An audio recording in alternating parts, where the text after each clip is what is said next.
the United States is listening to some of these comments and scratching their head and saying, wait a minute, he's directing these comments at the leader of a country that has the world's largest and most sophisticated arsenal of nuclear weapons and hypersonic Oreshnik missiles to deliver them. I mean, even if you believed everything evil about the Russian leader and that it's the former Soviet empire and he's trying to reassemble the old Soviet empire, as Mikey Pence says, and by the way, that's another indicator of how outlandish President Trump's flip-flop is on Ukraine. Mike Pence came out within hours and congratulated him on that statement. Well, you know, then that should tell you that so did Lindsey Graham. That should tell you you're doing something wrong. When Lindsey Graham and Mike Pence congratulate you on how tough you are on Vladimir Putin, you know, that should be a huge indicator. Yeah. But yeah, it's absolutely insane. American leaders never treated the old Soviet, you know, Brezhnev. LeoHolman.com. Leo Holman. They didn't make these statements. .com. Take care.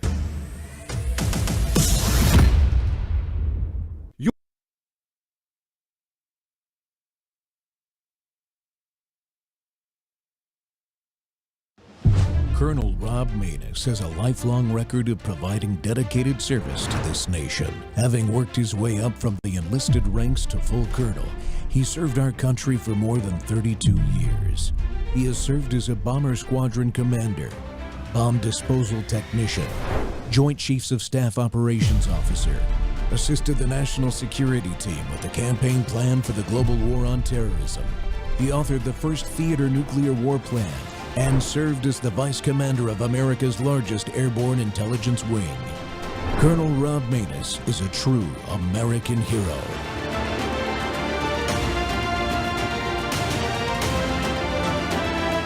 This is Rob Maness Live. We begin with one of the most unusual and lengthy criminal court battles you may ever hear about.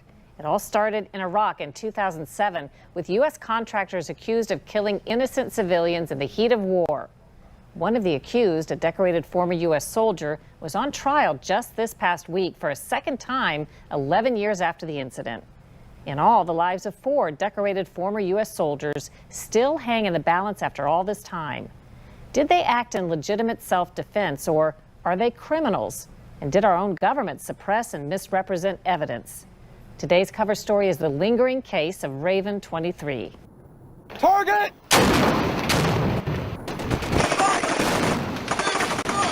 The logical place to begin is in Iraq. At the time, one of the most dangerous places on the planet. After the 9/11 attacks, U.S. forces deposed dictator Saddam Hussein, then faced a constant barrage from Islamic extremist terrorists and insurgents. It was one of the worst killings of innocent civilians by U.S. contractors in Iraq. On September 16, 2007, there was a deadly clash in the capital of Baghdad. A team of former U.S. military troops, codenamed Raven 23, were working for the private firm Blackwater when they reportedly opened fire on innocent civilians, killing more than a dozen. The episode heightened tensions between Iraq and the U.S., and the FBI stepped in to investigate. It concluded the Blackwater contractors unleashed powerful sniper fire, machine guns, and grenade launchers on innocent men, women, and children, shooting at least 14 without cause, including 2 boys ages 9 and 11.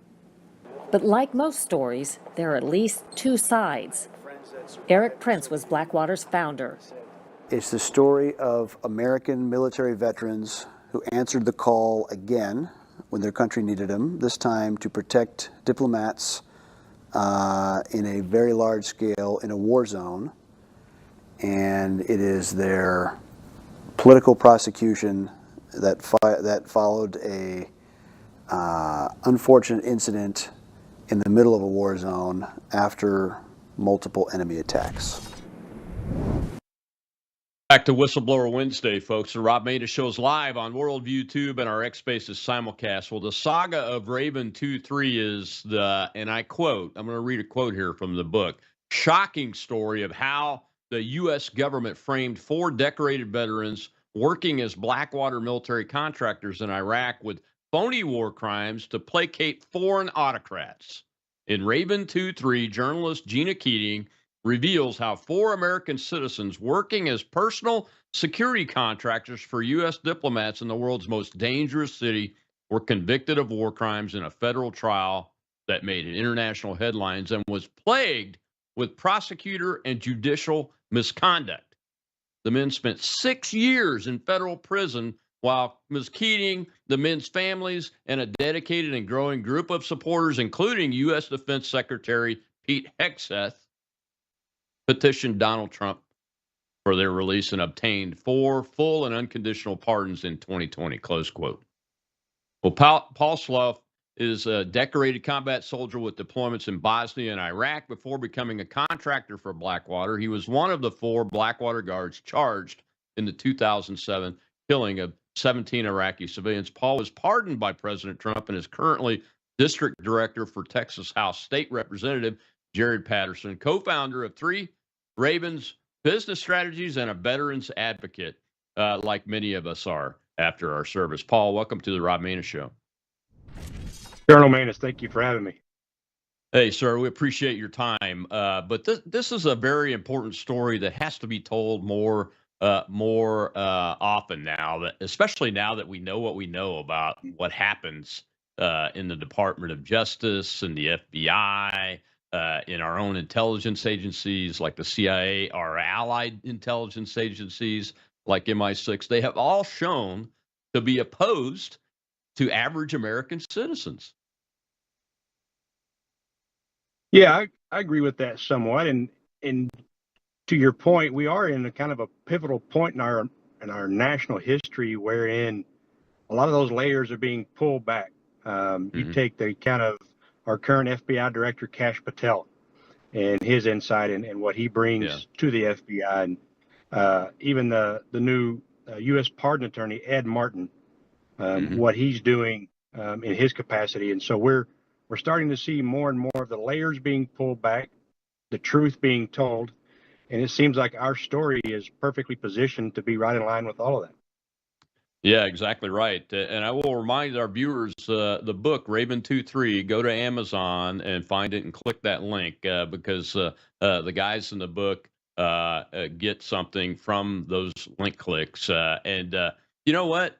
They've had to spend thousands and thousands of dollars, I'm sure, to defend themselves, plus the income lost during 6 years in prison and those kind of things. So, but the book is very important to understand this story, isn't it? Isn't it, Paul? You know, tell folks it is, because a little bit. It not only walks through the incident, but it really brings into scope what it was we were faced against. So, for instance, the police chief that you showed on your reel on the lead up to this, his name is Colonel Kareem Ferris, and he was brought to the United States court to come and testify against us. But lo and behold, our defense attorneys found out that the night before, some intel agency or somebody waved a red flag and said, this guy's tied to 2 different terrorist organizations. He cannot testify in an American court. And they flew him out that night. And to give it greater context, the entire scope of the investigation from the FBI that we found out during our taint investigation, they took the entire investigation from that police chief. And so they based everything that they had on that investigation by the police chief that had been tied to those terrorist organizations. And so that was the entire predicate of the case. And NACDL made it right when they gave an amicus brief for our appellate argument that said this case should have never been brought in an American court. Yeah, you're exactly right. It should have never been brought. Tell folks how you got to the point where you became a Blackwater contractor and found yourself back in Iraq under that condition.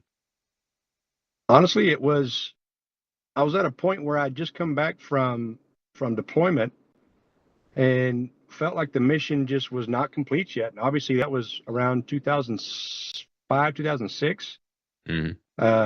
Went to a job fair. There was a company there named Blackwater. I'd heard of them, didn't know a lot about them, but we walked through my background, walked through different tasking orders that I had done, and it seemed to the recruiter that I was a good fit.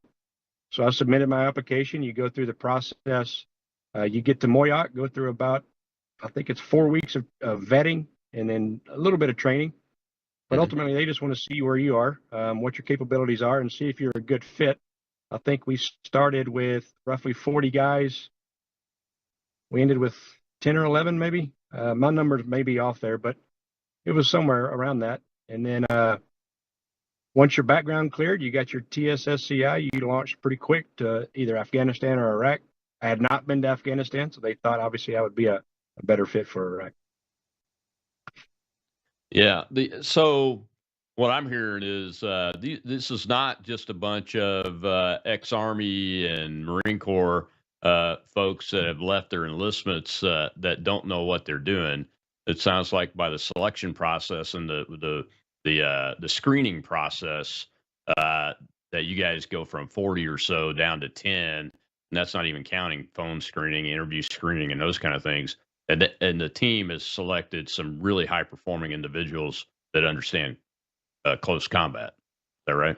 That was my experience. And they also pulled together guys from the SEALs, from DevGru, from CAG. I mean, you name it. Any special operator that had been there, done that was part of their portfolio.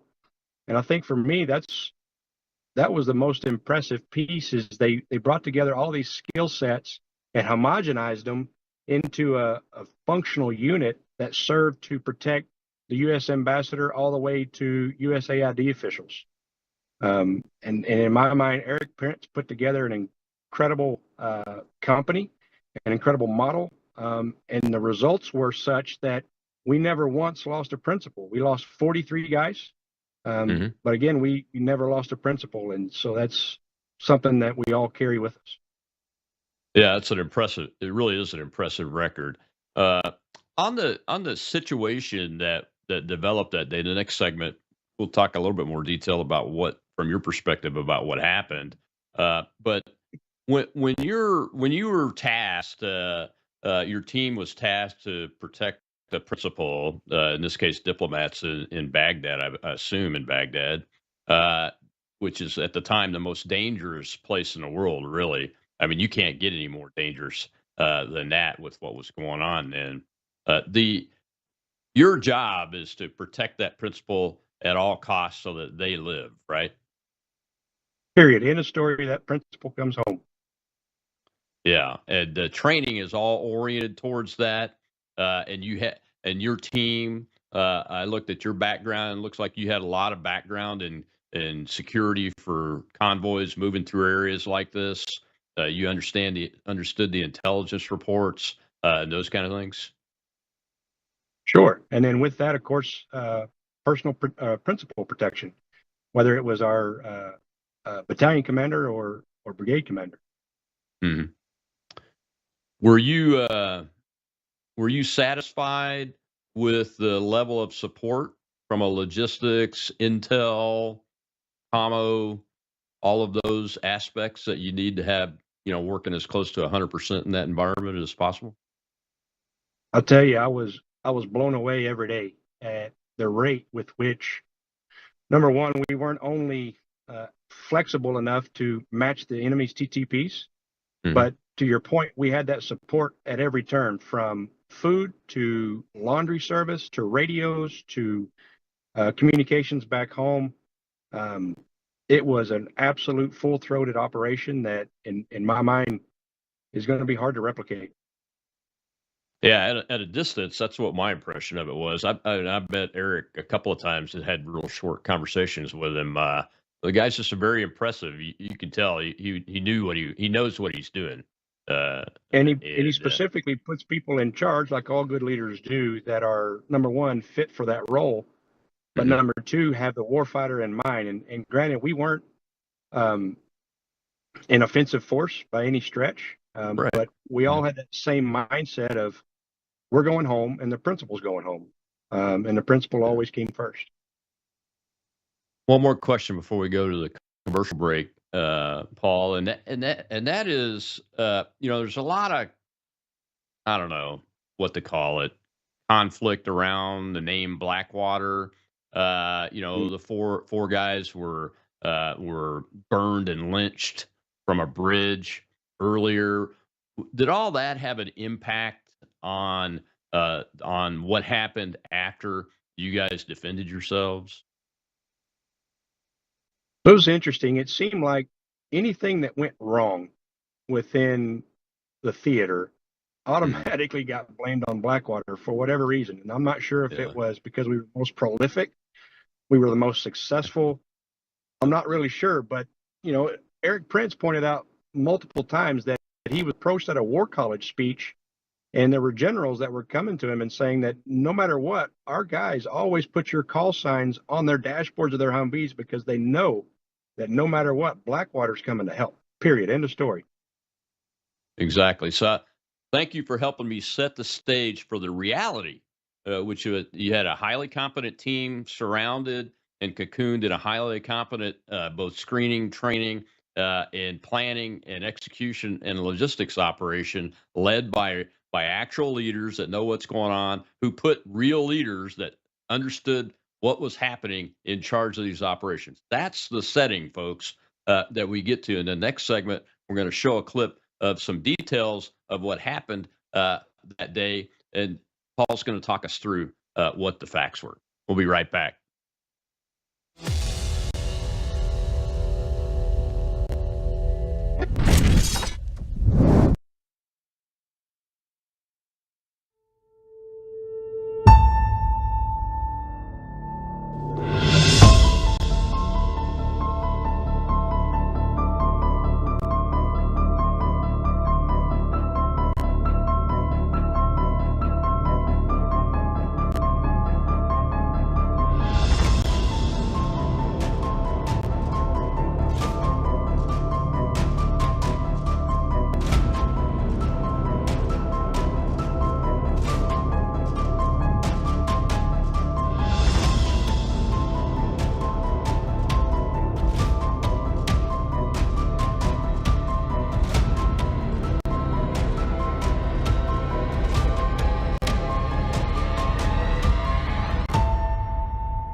A former Navy SEAL made Blackwater an integral part of U.S. overseas security after Islamic extremist terrorists bombed the USS Cole in 2000, murdering 17 sailors.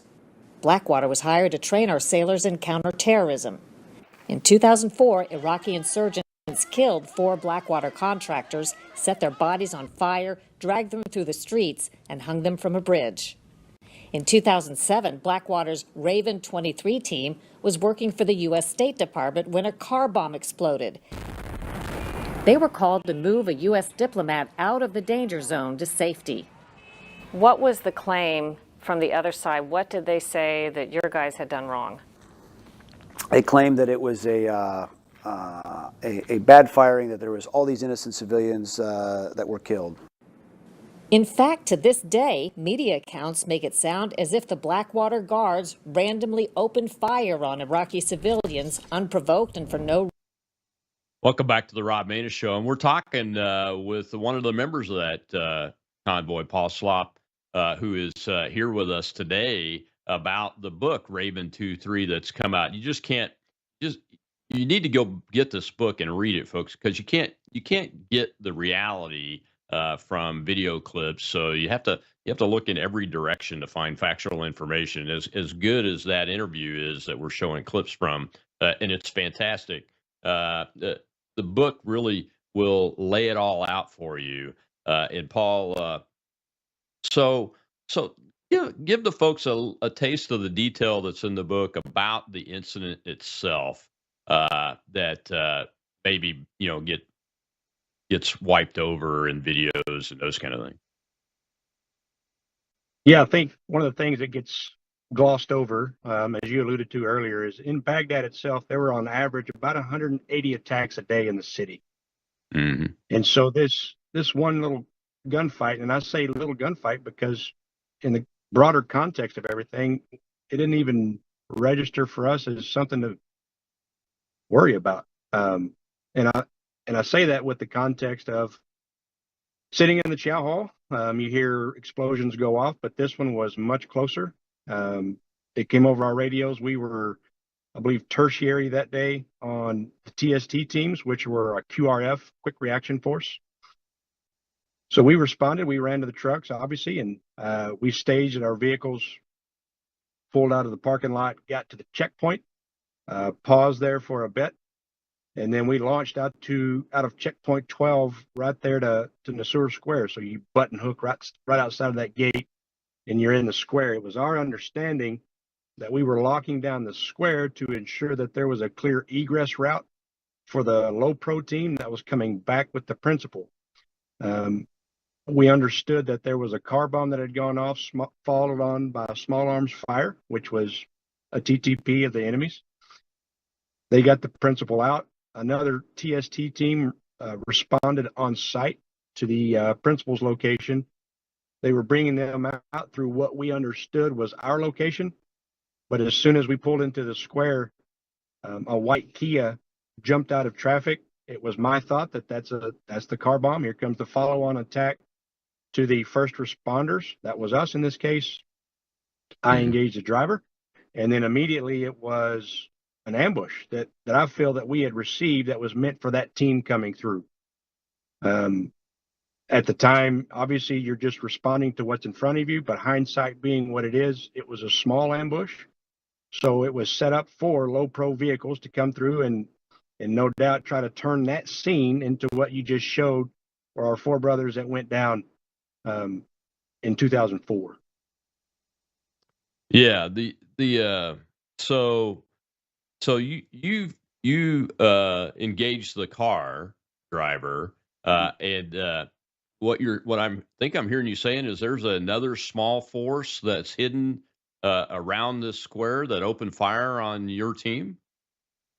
Correct, multiple directions. The Bearcat that I was in was rendered unusable. Tires were blown out. So we had taken small arms fire from multiple areas, and even in our in the main trial in 2014, one of the gunners that was on a little bird that was above us had testified to men taking off IP uniforms, wrapping up their AK-47s, and throwing them in the back of a bongo truck, which oddly enough caused the prosecutor to chip a tooth. And he had asked the gunner why he hadn't said anything in the grand jury testimony, and he responded frankly. He said, "You never asked me."